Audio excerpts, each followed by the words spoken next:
The first thing I noticed was his shoes. Polished black leather, too shiny for a man who claimed to be from the trenches. They clicked sharply against the marble lobby floor like a metronome, each step deliberate, rehearsed. Logan Pierce didn't slow down for the security guard. He didn't nod at the receptionist.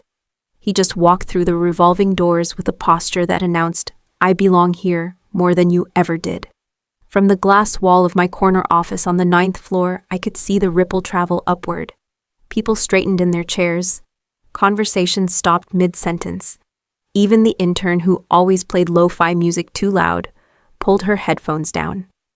I'd been at Ardent and Sloan for 17 years. I'd seen 4 CEOs walk through that same lobby. Some arrived cautiously, others with bombast. Logan didn't do either.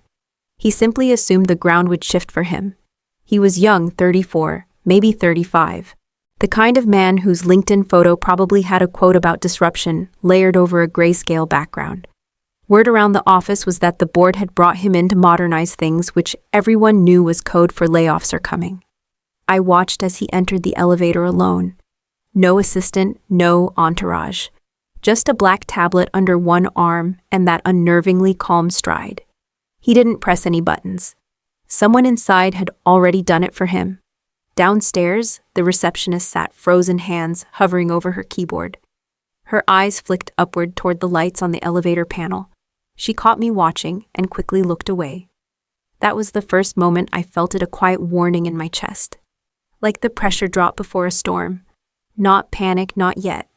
Just an old familiar stillness. Something was about to change, and not for the better. By Wednesday, the building had changed. Not on the surface. The lights still buzzed faintly in the break room.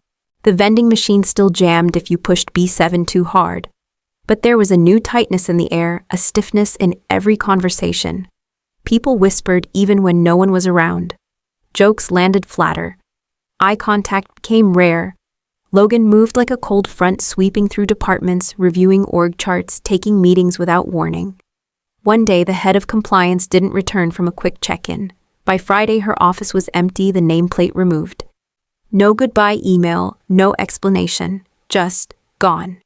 I sat through it all quietly, answering emails, coordinating schedules for our bi-weekly call with Qingyun Global, and responding to procurement questions in Mandarin.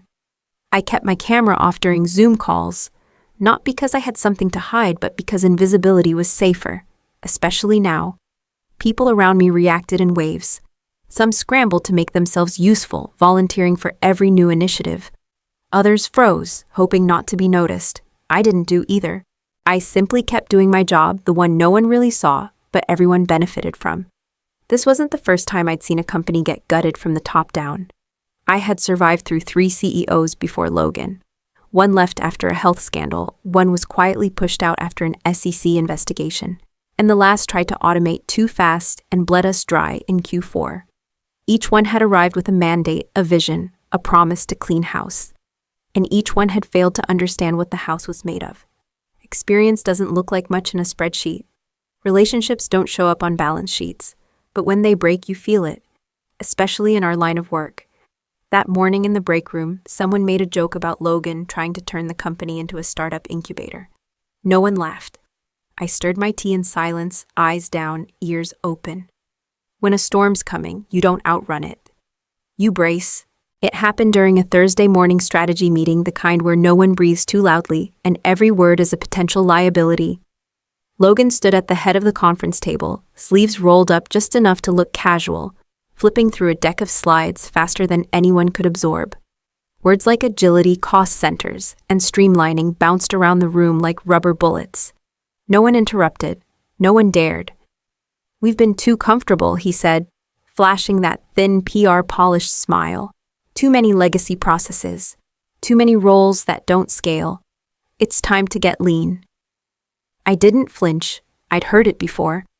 The language changes, but the meaning doesn't. After the meeting, as people collected papers in silence, Logan approached me for the first time. "Elaine Carter, right?" he asked, as if trying to place a name on a spreadsheet. His eyes flicked to my badge. "What exactly do you handle?" There were a dozen ways I could have answered. My official title, Senior International Communications Liaison, never meant much to people like him.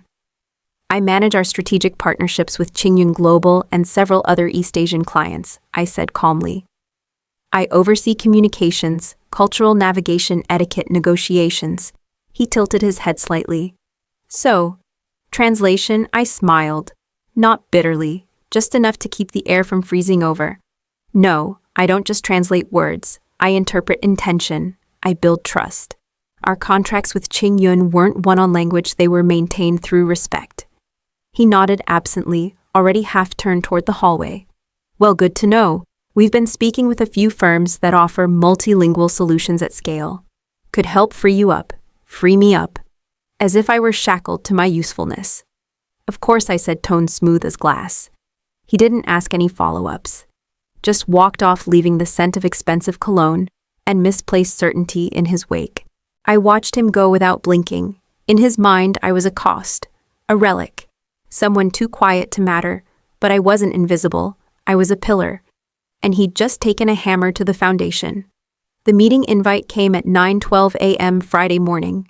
Subject line HR sync. No agenda, no notes. Just a room number and a time 9:30 sharp. I didn't panic. I didn't even pause. I closed my email, sipped my coffee, and gathered my things like it was any other day. The conference room was colder than usual. The AC always overcompensated in that corner of the building. I walked in to find Logan already seated back, straight fingers laced neatly over a tan folder. Beside him sat Carla from HR, posture, tight face, overly composed. She didn't look at me. Elaine, Logan said brightly, gesturing to the seat across from him, like we were about to chat about quarterly goals. Thanks for making time.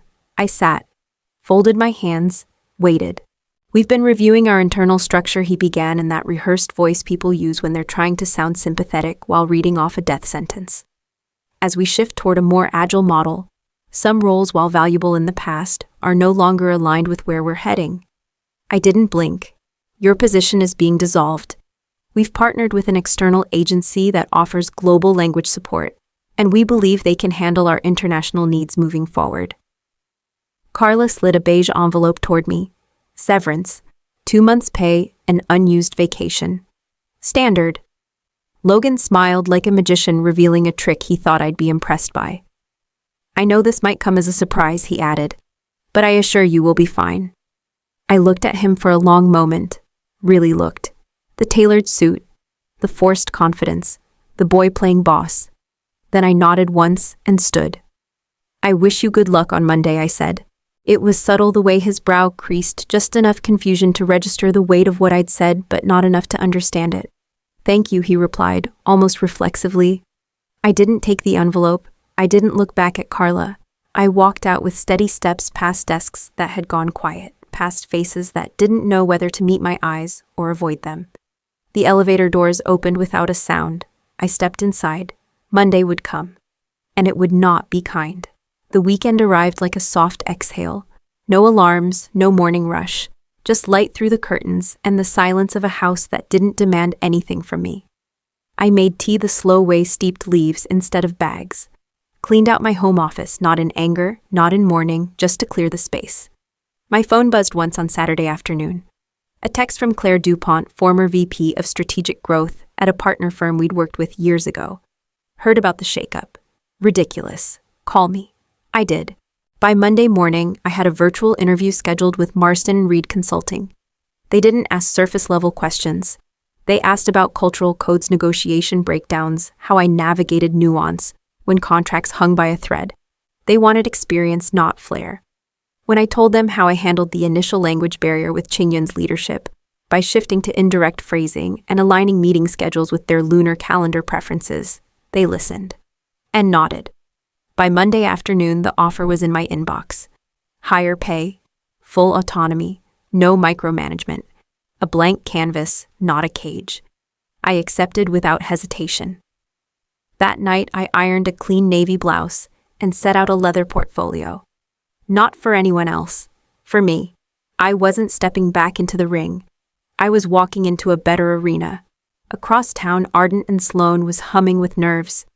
Monday marked the renewal meeting for their largest international contract, Qingyun Global. I knew the stakes. Knew what that table would look like. The sleek conference room on the 15th floor, The neatly printed agenda, the assumptions, but I wasn't there.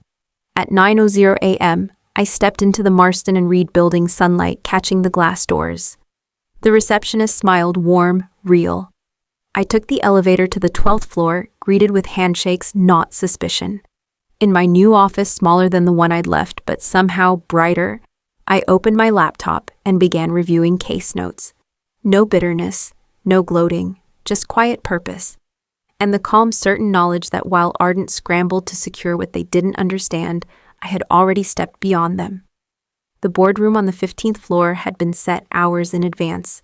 Polished glass table, fresh bottles of imported water, a tray of untouched pastries.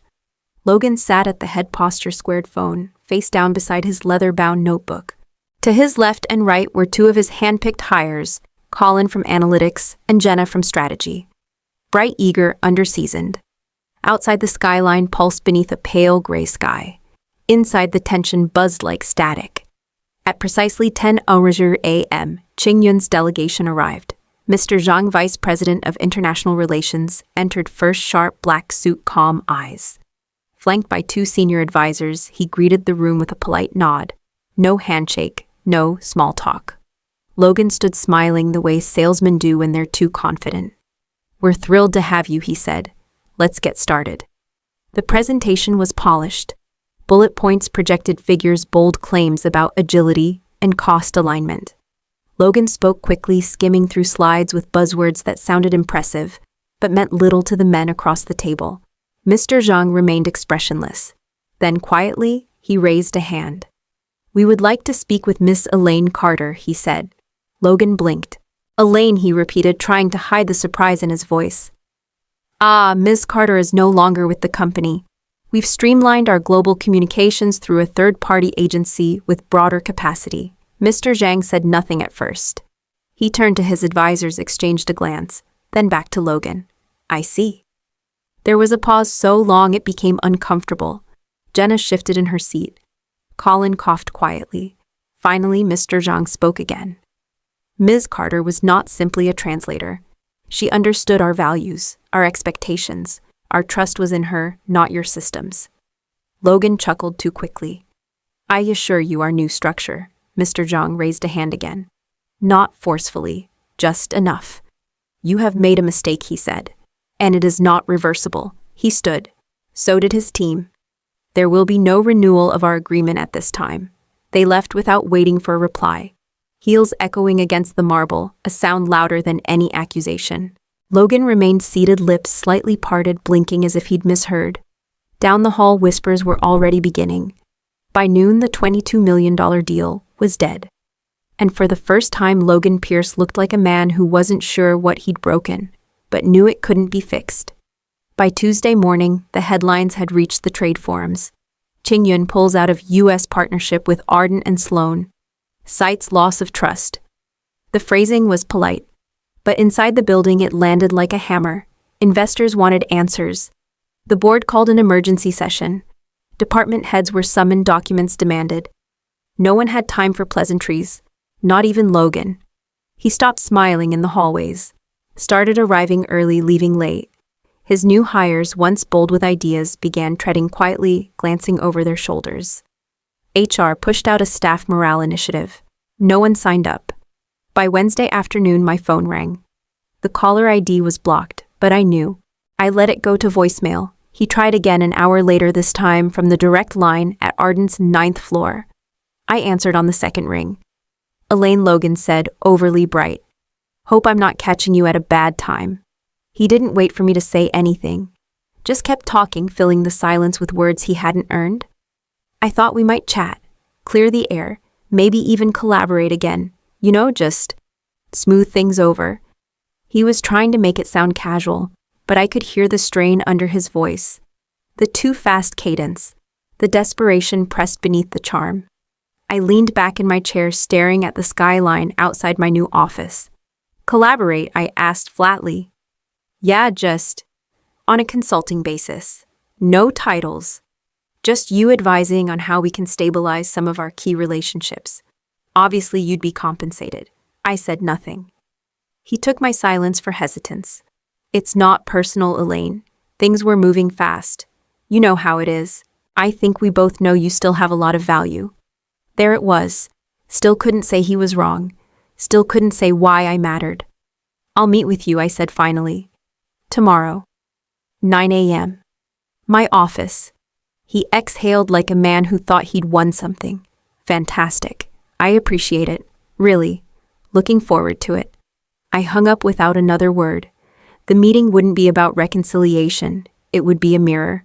And I was going to let him see exactly what he'd done, reflected sharp and unforgiving. Logan arrived 10 minutes late. Not enough to be rude. Just enough to pretend he was still in control. He stepped into the conference room at Marston & Reed. Like a man trying to reclaim authority, he had an earned suit, crisp smile stiff. But the bags under his eyes betrayed him. The sparkle was gone. The swagger had dulled into calculation. Elaine, he said with manufactured warmth, extending a hand. I shook it coolly. No smile. We sat. He launched into his pitch like a man throwing ropes from a sinking ship. He talked about strategic recovery, about rebuilding confidence with international partners, about how my insight could help stabilize their global operations. He never once said I was wrong. He never said I need you. I listened without interrupting. When he was finished, I nodded once. Send the contract. He looked surprised but relieved. Of course. We'll keep it simple. Just informal consulting short term. No title but access where needed. Fine, I said. I won't need long. By Monday, I had access to the client portal and key correspondence threads. Logan had told his team I was back in a limited advisory role. Most people didn't look up when I passed through the halls of Ardent and Sloan. That suited me perfectly. They gave me a desk wedged between legal and procurement. Glass walls, no privacy. But enough of a view to see what needed to be seen. By midweek, I had what I needed. Late Wednesday, I took out the small black notebook where I'd kept only one number since my departure. Mr. Zhang answered on the second ring. Ms. Carter, he said in Mandarin voice, even. This is unexpected. I owe you an explanation, I said. Tone formal, respectful. The way I was removed from Ardent was abrupt and misrepresented. You deserved better. There was a pause. I suspected as much. He said quietly, you handled our relationship with precision. It was never about language. It was about trust. I'm now with Marston & Reed, I said simply. We value long-term alignment. He didn't respond right away. Then in English he said, perhaps it is time to realign. We exchanged formal goodbyes. I didn't gloat, didn't celebrate. But when I closed my notebook and returned to that sterile little desk, I knew the tide had shifted. And I had just turned the first current. It didn't happen all at once.